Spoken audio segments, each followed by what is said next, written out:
Get in the Zone: The Psychology of Video Game Design. Informational text by Aaron Millar. The dragon rises above me, breathing flames into the night air. Stone ramparts crumble in the township. Houses burn. Screams echo all around me. I have only one chance. His jaws open. I draw my sword. But before I can react, he's snatching me into his talons, throwing me in his mouth, and the hero dies. In exactly the same place, again. It's completely unfair. I throw my control pad on the floor, scream at the screen, and walk out of my bedroom in disgust. Sound familiar? Frustration is something every gamer knows all too well. But why do some video games completely absorb us in their world, while others leave us howling at the screen? The answer has less to do with your ability to press buttons than it does with what's happening in your brain. Good games are designed to get you in the zone, a heightened state of concentration and enjoyment that psychologists call flow. In a state of flow, even the most difficult tasks feel effortless and easy to complete. Just beat your best lap time by 10 seconds? That's flow. Killed the monster you were stuck on for 2 weeks. Welcome to the zone. In a flow state, explains psychologist Jamie Madigan, author of psychologyofvideogames.com, you don't have to think. Your performance is automatic. The rest of the world falls away, and you are wholly focused on the screen. Top athletes and rock stars describe this state of mind when they're performing at their best. But gamers have an edge. Unlike the real world, video games are designed to get us into this state as quickly as possible and keep us there. It's why we play. Flow is fun. But some games are better than others, and here's why. Challenge. If you kill the dragon the first time, it's boring. Don't kill him the 100th time, and it's just plain annoying. Flow happens only when there's a perfect balance between the challenge of the game and the skill level of the player. It should be difficult, Madigan says, but just possible. The reason has to do with the amount of information our minds can hold at any one time. Imagine your brain is like a backpack. If it's filled to the top with just the skills required for the game, there's no room left for any distractions. You're completely immersed in that imaginary world. But put in too much, and your backpack will break. You'll get stressed and fed up with playing. Too little, and you'll start thinking about that party next week. It's a delicate balancing act.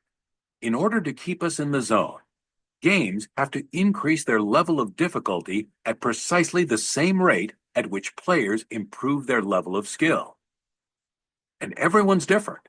The secret, according to Madigan, is designing games that have really clear feedback so that you know when you're doing something well or poorly and why.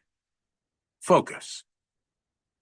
Imagine fighting a horde of zombies while being distracted by something out the window. Not easy, right? Flow requires focus. The games we love force us to concentrate at just the right level.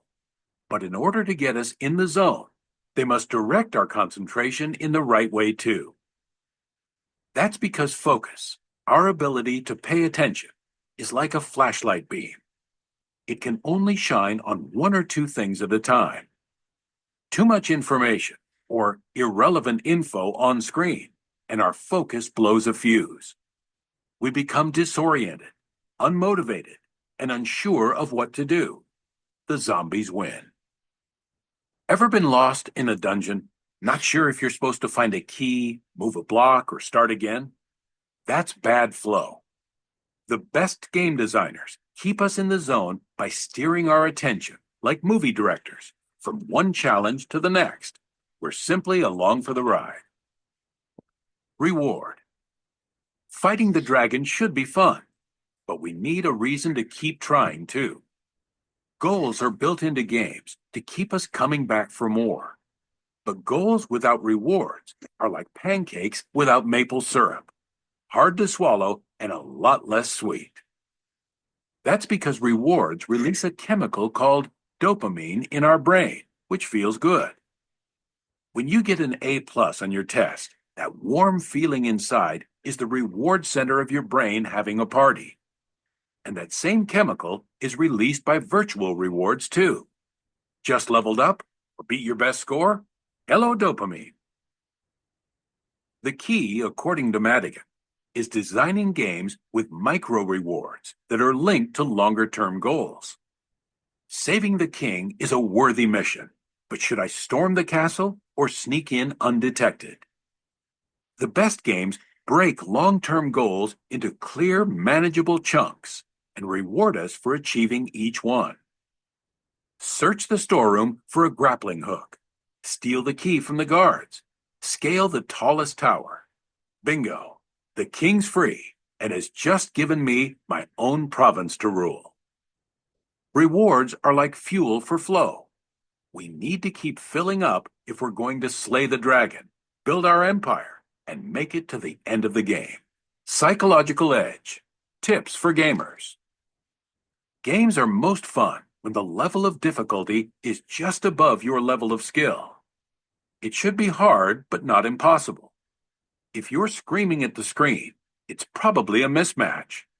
Try manually adjusting the level of challenge instead. Increase your gaming flow by removing distractions before you play. Turn off the lights, stop texting, and focus all your attention on the screen.